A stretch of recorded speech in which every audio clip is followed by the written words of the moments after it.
Shalom Uvrachá, nossa aula de hoje é em homenagem ao Dr. João José de Moraes, sócio do nosso querido Dr. Luiz Galvão. Dr. João José, ele faleceu no dia 16 de maio e uma de suas maiores características era a bondade. E foi a virtude da bondade que o fez um marido presente, companheiro, um pai de família amoroso, um avô carinhoso, uma pessoa respeitada pelos amigos e irmãos, respeitada pela forma doce com que tratava todos.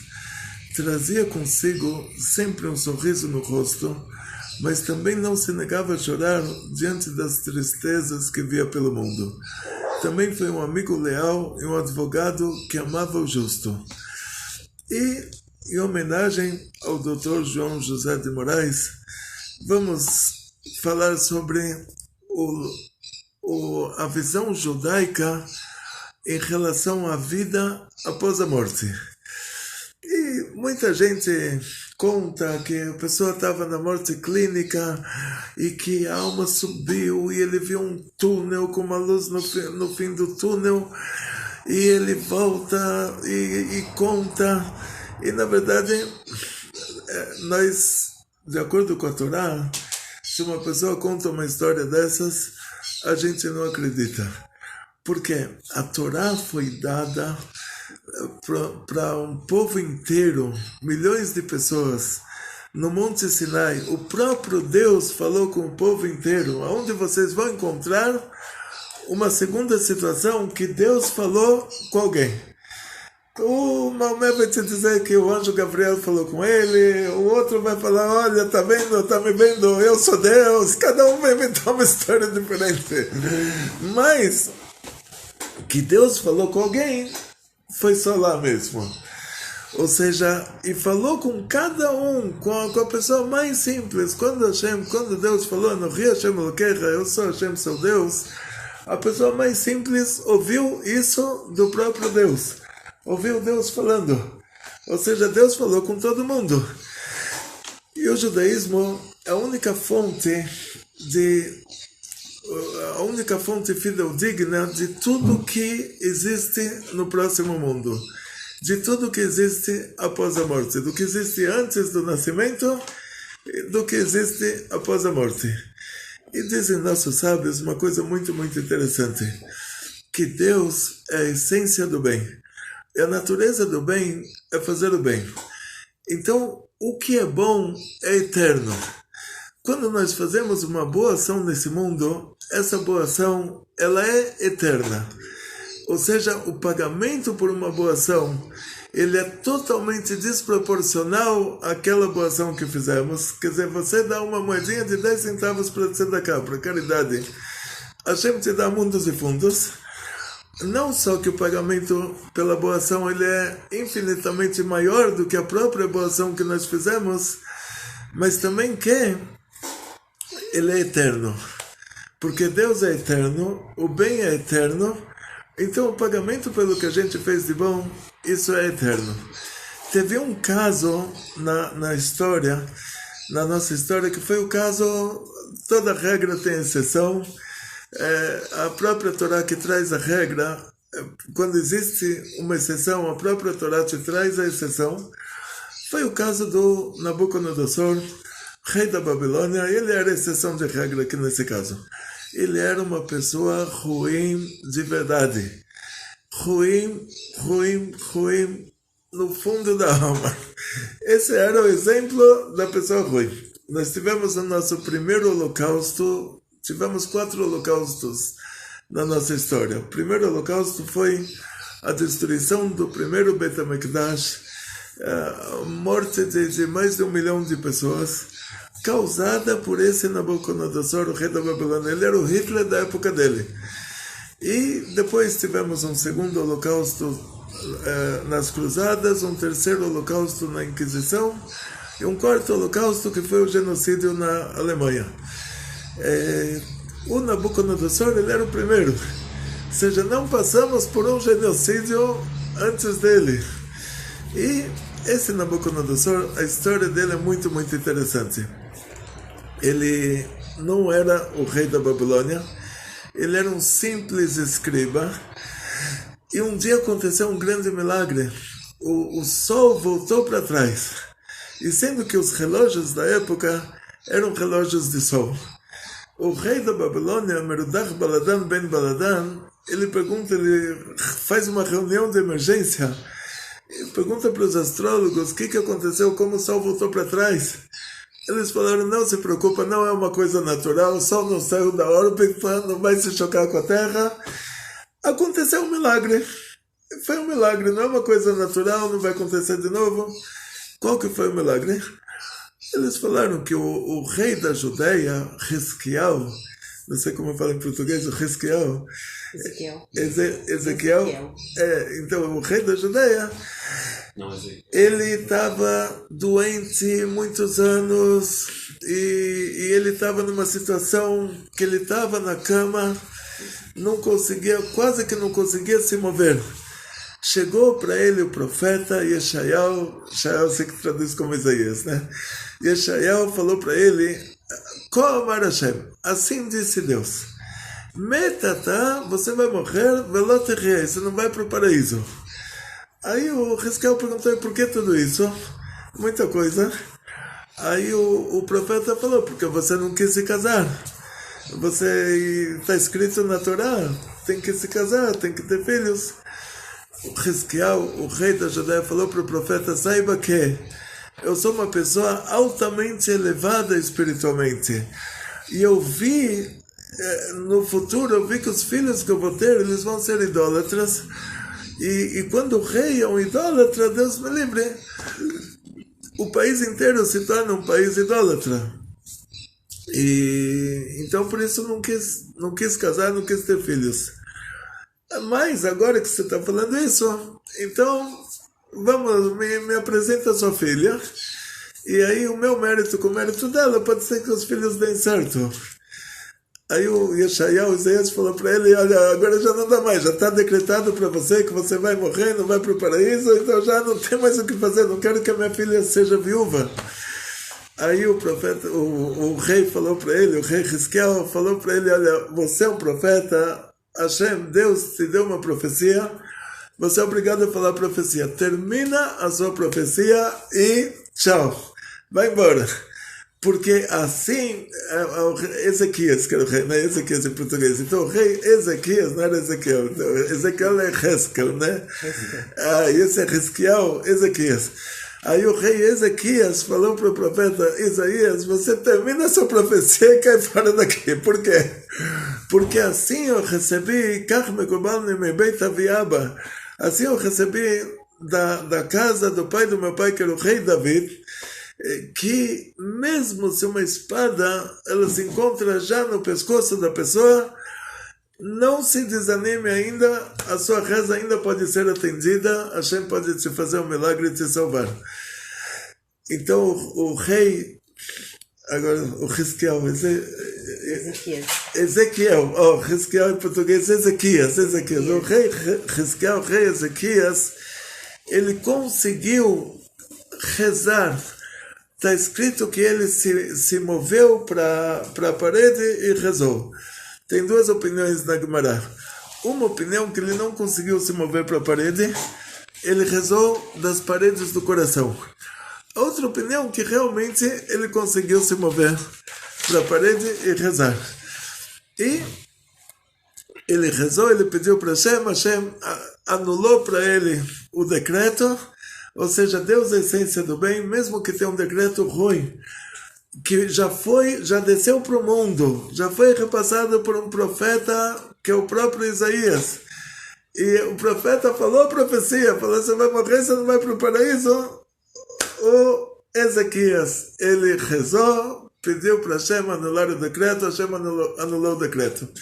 Ou seja, que quando uma profecia ruim, ela pode ser anulada, depende de nós, da gente rezar e pedir. Quando uma profecia boa, ela não pode ser anulada. Então voltamos para essa regra que Deus é a essência do bem, a natureza do bem é fazer o bem. Então o bem é eterno. E vamos para o caso do rei do Nebuchadnezzar, que era o rei da Babilônia, o que ele fez em honra a Deus, que ele foi a pessoa que recebeu a recompensa nesse mundo aqui embaixo.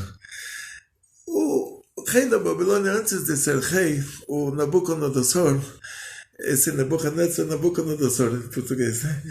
Então, antes dele ser o rei da Babilônia, ele era um simples escriba. Então ele chega no trabalho atrasado, ele pergunta o que aconteceu.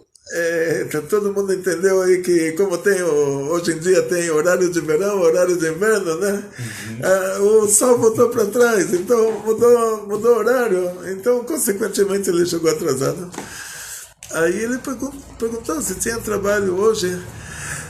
Os escribas falaram para ele, hoje tinha um trabalho, o rei pediu para escrever uma carta parabenizando o rei Ezequias. Agora já está me escrevendo aqui em português já.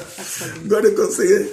O rei Ezequias, que era o rei da Judeia, que no mérito dele, no dia que ele se curou daquela doença, que ele estava na cama e não conseguia nem se virar, Hashem, Deus fez um milagre, voltou o sol 3 horas para trás.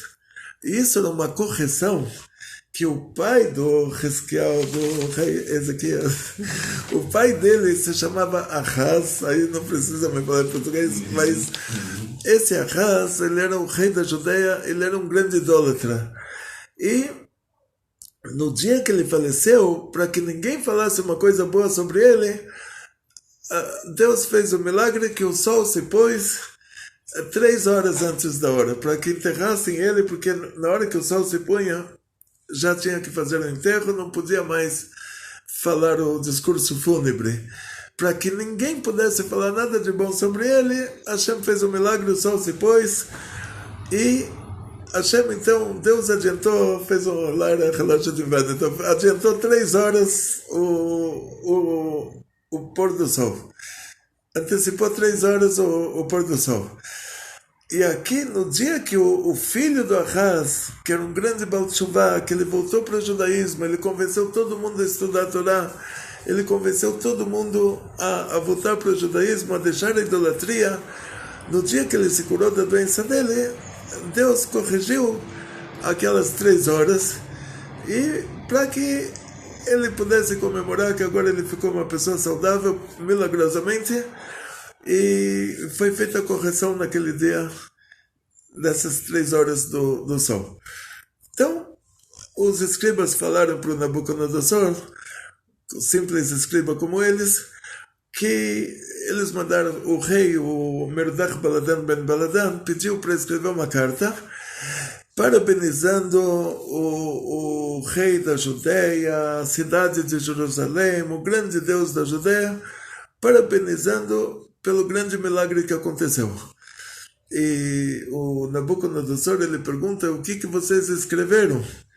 Eles dizem, nós escrevemos parabéns para o rei Ezequias, parabéns para a cidade de Jerusalém, parabéns para o grande Deus. Aí o Nabucodonosor, ele fala, vocês chamaram ele de o grande Deus, e vocês escreveram ele em último, tem que dar uma honra para ele, tem que escrever ele em primeiro lugar. Eles falaram, você chega atrasado, você dá palpite, quer mudar um trabalho que a gente trabalhou e você não estava aqui trabalhando, então você procura o carteiro e muda. Quer dar uma honra para Deus? Então vai lá, faz você sozinho. Aí ele foi correndo, ele deu 1 passo, 2 passos, 3 passos. No 3º passo que ele começou a correr atrás do carteiro, desce o anjo Gabriel do céu e faz ele parar. Por que faz ele parar?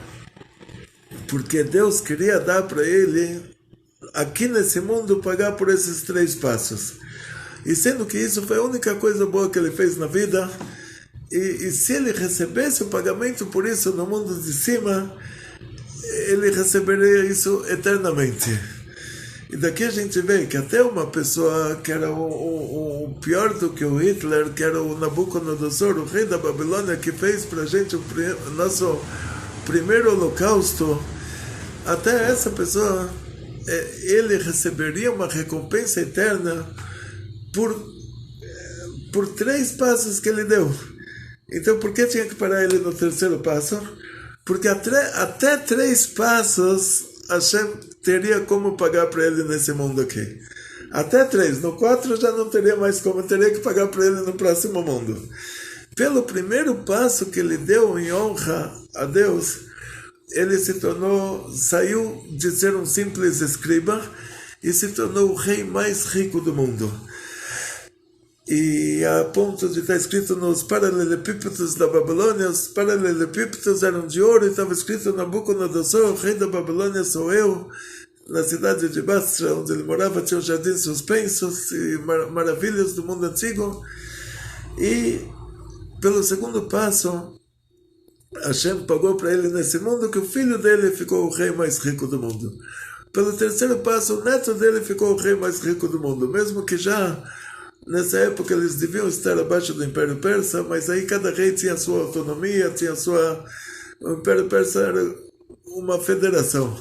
Então, tipo assim, ele era o rei mais rico do mundo, quer dizer, ele era mais rico do que o rei da Pérsia, mesmo que eles eram abaixo do Império Persa, a segunda, terceira geração, uma coisa assim.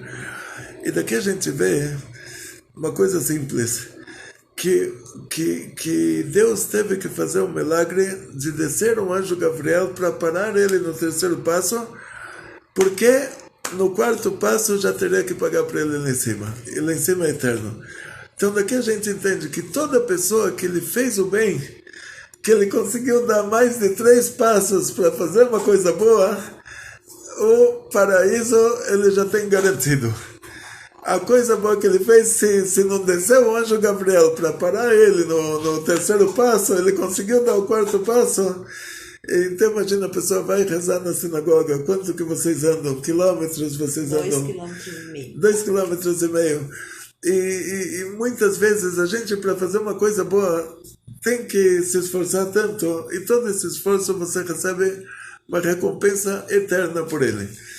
Então vamos entrar agora a avaliar, analisar o que vem a ser a retificação pelas coisas ruins que a gente fez e, como vimos, pelas coisas boas que a gente fez, não só que a recompensa é eterna, mas também a recompensa é desproporcional. Ela é infinitamente maior do que o que a gente fez. Agora, pelas coisas ruins que a gente fez, tem uma expressão na Torá que está escrito olho por olho, dente por dente.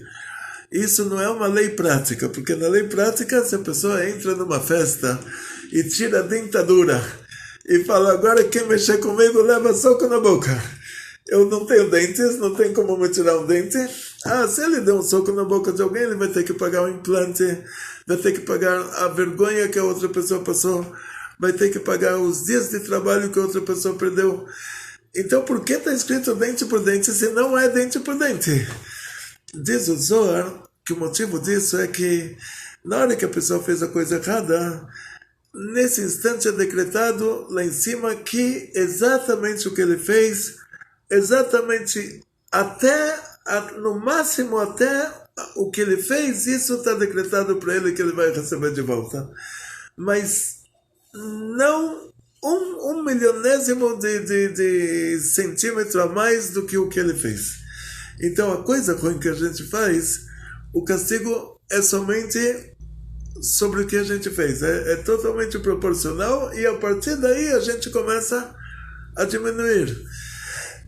Ou seja, a pessoa se arrepende do que ele fez, então ele já vai receber um castigo muito menor. A pessoa sofreu um pouco, então o castigo dele já vai ser muito menor.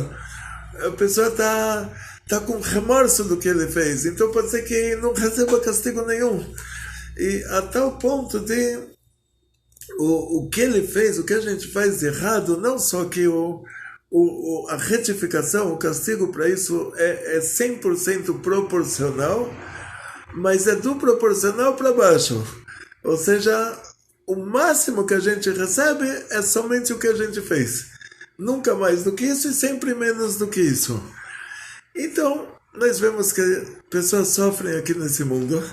Por quê? Da mesma maneira que com Nabucodonosor, Deus queria pagar para ele aqui nesse mundo o que ele fez de bom.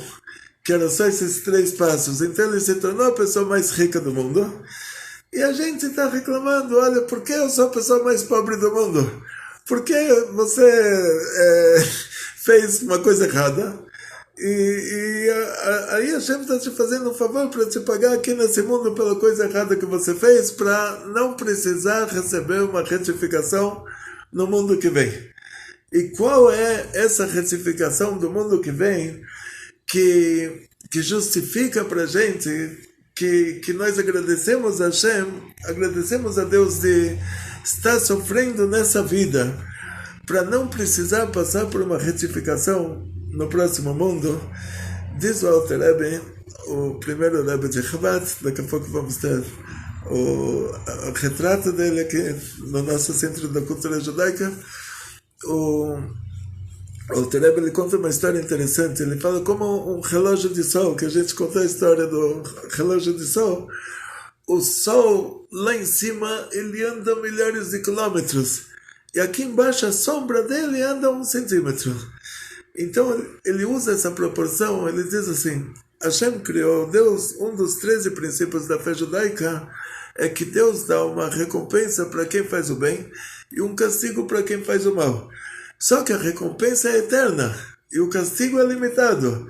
Só que se a gente não recebe esse castigo, essa retificação aqui nesse mundo, a gente tem que receber num serviço gratuito que tem no próximo mundo, que é chamado de Gehenom.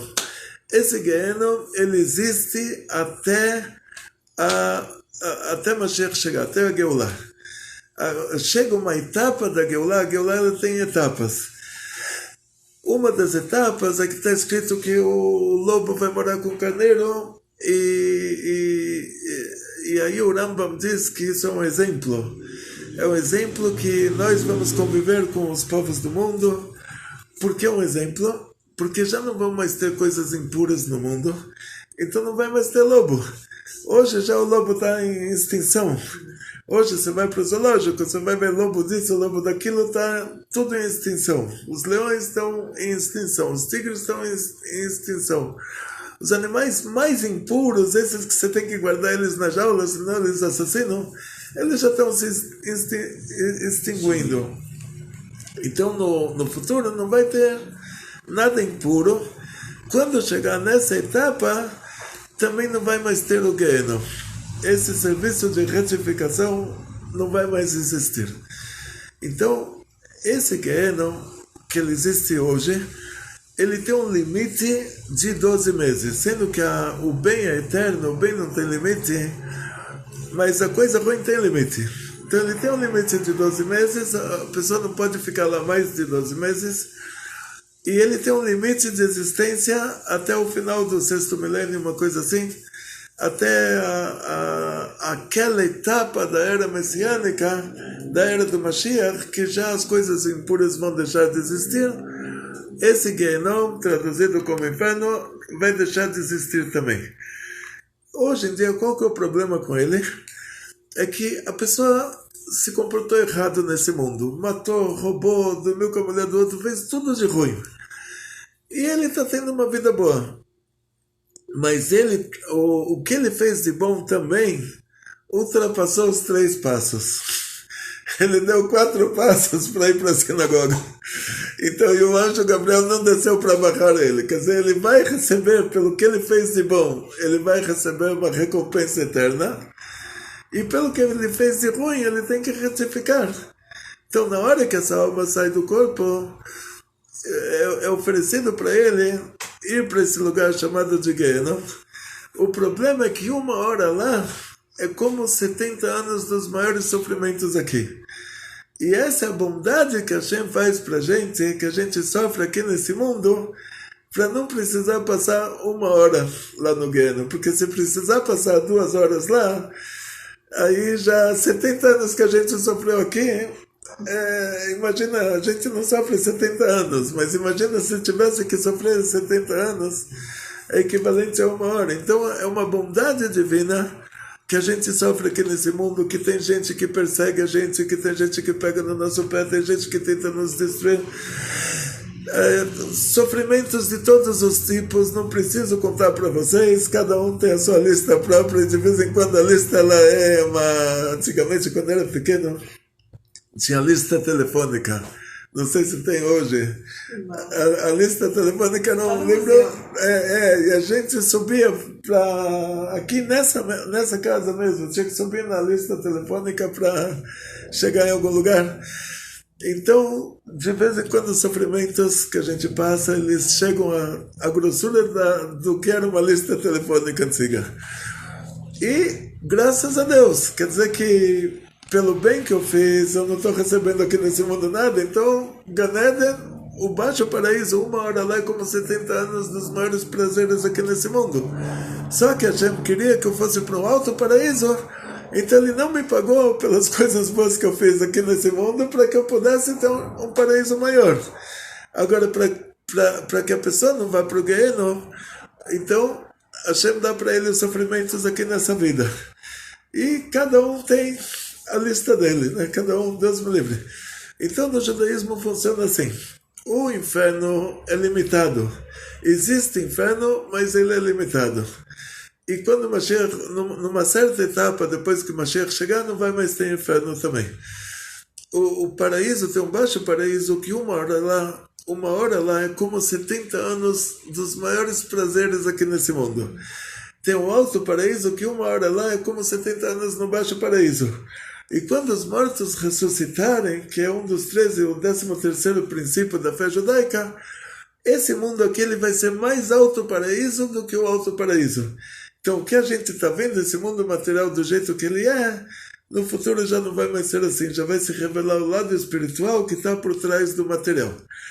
Então isso, no judaísmo, que é a única religião que Deus falou com a gente, Deus falou com o povo, e essa é a nossa Masoret, assim que funciona. Ou seja, o que a gente faz de bom, a gente recebe um pagamento eterno para isso, o prazer eterno. O que a gente faz de ruim, a gente recebe uma retificação limitada. O limite dela é até o dente por dente, até que aconteça para a gente exatamente o que a gente fez de ruim para o próximo.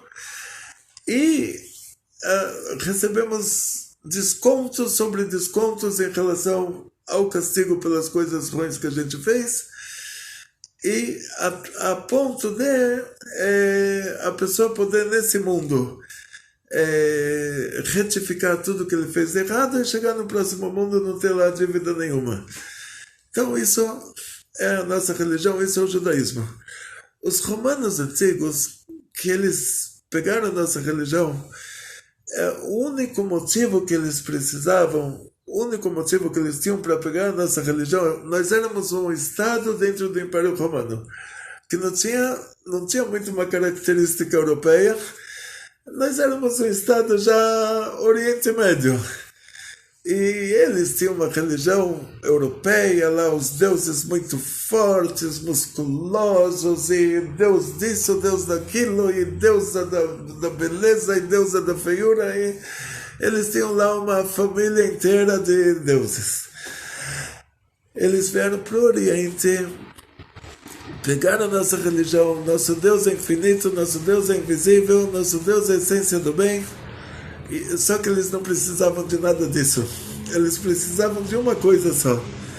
Que no judaísmo, o rei é nomeado por Deus. Então é proibido assassinar o rei. E na mitologia deles, de acordo com a religião e cultura que aqueles romanos antigos tinham, se a pessoa assassinava o imperador, essa pessoa se tornava um semideus. Então eles precisavam somente desse detalhe, que não podia assassinar o imperador. E eu acho que era no ano 450, não me lembro exatamente quando, que o governo romano fez uma lei que o país se tornou cristão. Ou não me lembro, 350, que era, tinha graças a Deus essa não é a nossa praia, mas eles fizeram essa religião do cristianismo, que copia algumas coisas da nossa religião, copia algumas coisas. E eles precisavam de uma legitimidade. No lugar de falar, olha, a gente inventou uma idolatria nova, tinha a mitologia dos gregos que nós pegamos ela, deturpamos ela, e o Zeus virou Júpiter, deturpamos inteiramente a mitologia dos gregos, e agora pegamos o Pentateuco e livros de profetas judeus, vamos fazer disso uma idolatria nova. Eles não falaram isso. Eles podiam ter falado, olha, a gente vai fazer agora uma religião nova, mas eles falaram, não. Nós somos a continuação, porque eles colocaram o Antigo Testamento na religião deles, para dar legitimidade a essa idolatria. Para falar para eles assim, olha, tem aqui esse Antigo Testamento, vocês estão vendo Deus que conversou diretamente com o povo, Deus que falou para o povo inteiro, eu sou Hashem, seu Deus. Esse Deus que conversou diretamente com o povo é esse Deus aqui que é o Deus da nossa religião. Esse Deus que abriu o mar e fechou o mar e deu 10 pragas para o Egito e deu comida para o povo no deserto e levou a água atrás do povo no deserto, cobriu o povo com nuvens no deserto. Esse Deus, está vendo que ele é grande? É o Deus da nossa religião. Então eles queriam uma legitimidade.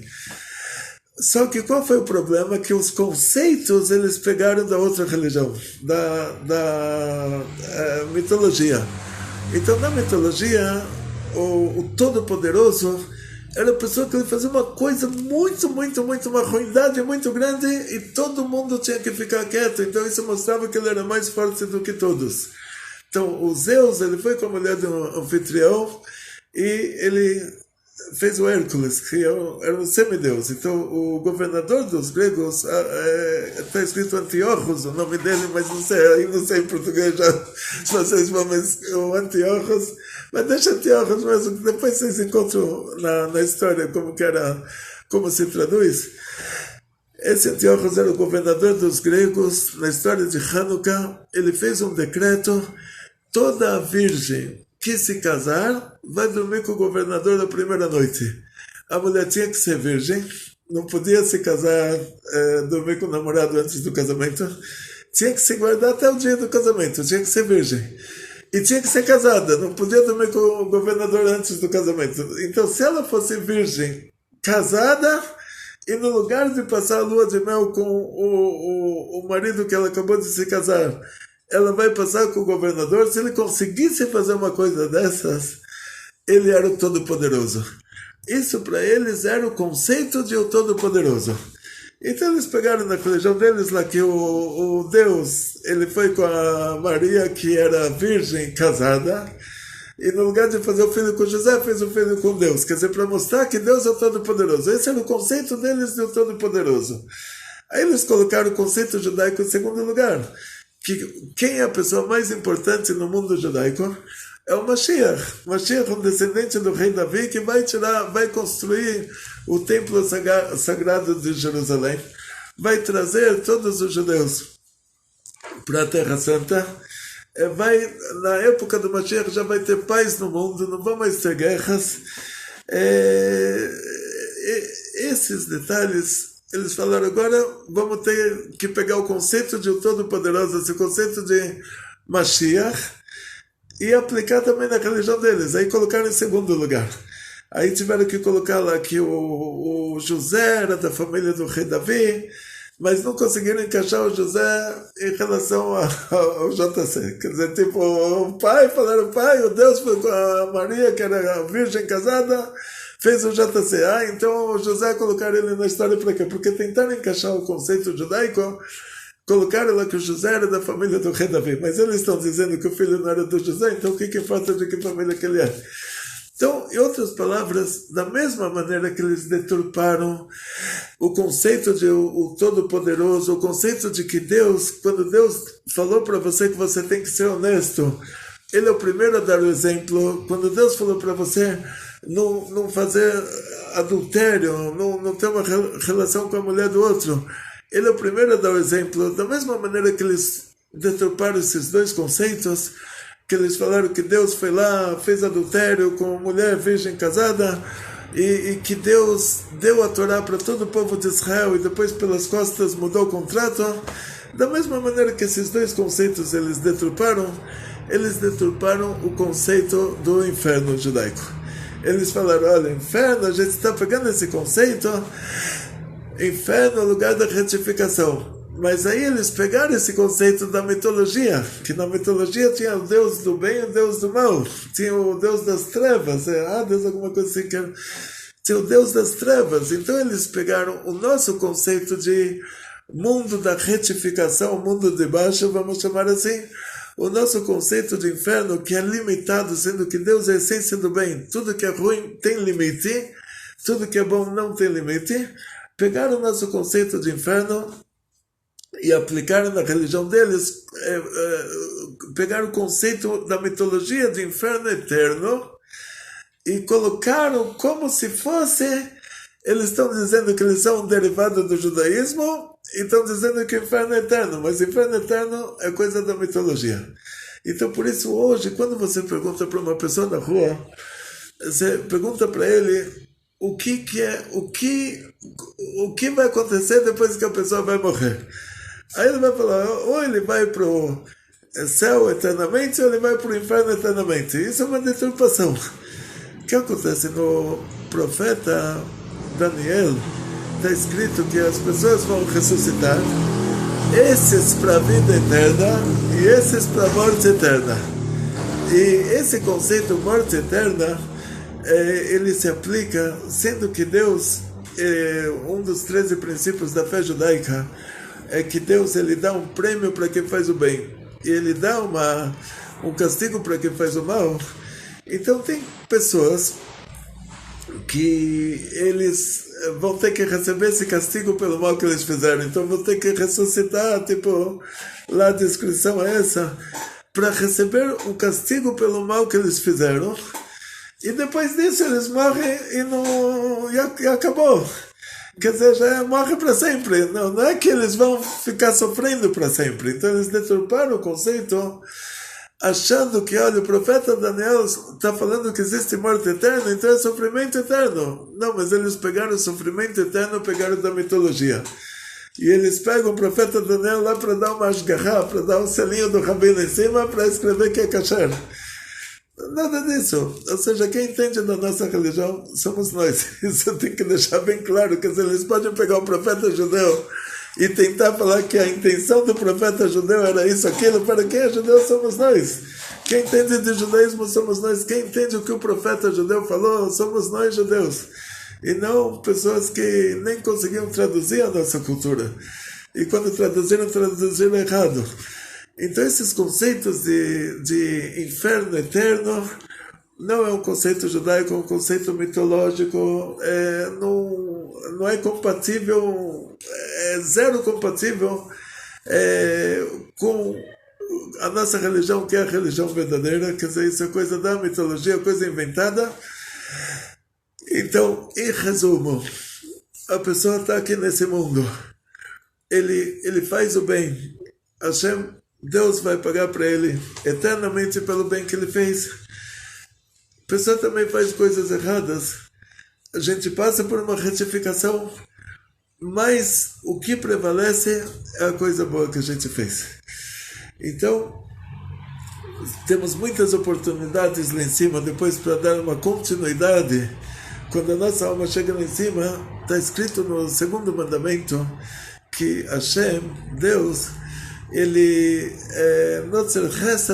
ele guarda o bem para milhares. Quer dizer que diz o Arizal, ele dá para nós a oportunidade de se reencarnar 2000 vezes para fazer mais coisas boas, para ganhar mais, para ter um paraíso lá em cima maior.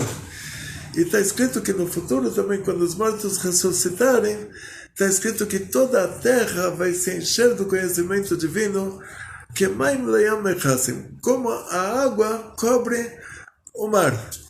Se ele já fala que toda a terra vai se encher do conhecimento divino, por que ele tem que dar esse exemplo, que é da mesma forma que a água cobre, a água do mar cobre a face da terra? Porque o exemplo que ele está dando é assim: você vai para a praia, você começa no rasinho, tem um lugar que você pode ir com as crianças, tem um lugar que só o marido vai. Aí tem um lugar que já ninguém mais vai, que é um lugar que está muito fundo. Então no próprio mar tem um lugar mais raso, tem um lugar mais fundo.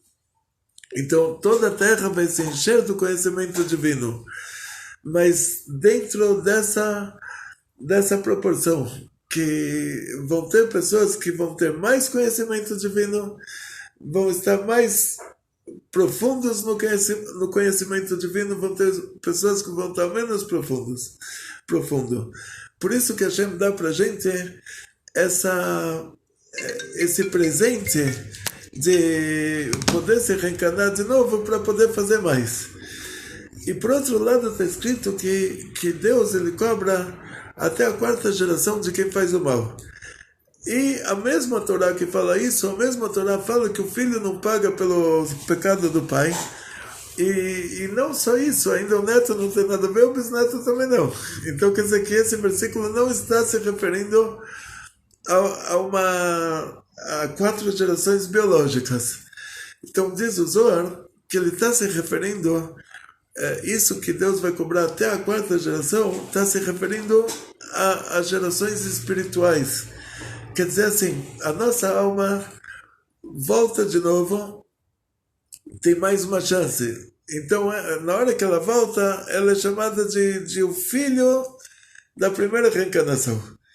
Depois ela volta mais uma vez, tem mais uma chance, é chamada de o neto da primeira reencarnação. Depois tem mais uma chance, é chamada de o bisneto da primeira reencarnação. Somos nós próprios que voltamos até 4 vezes.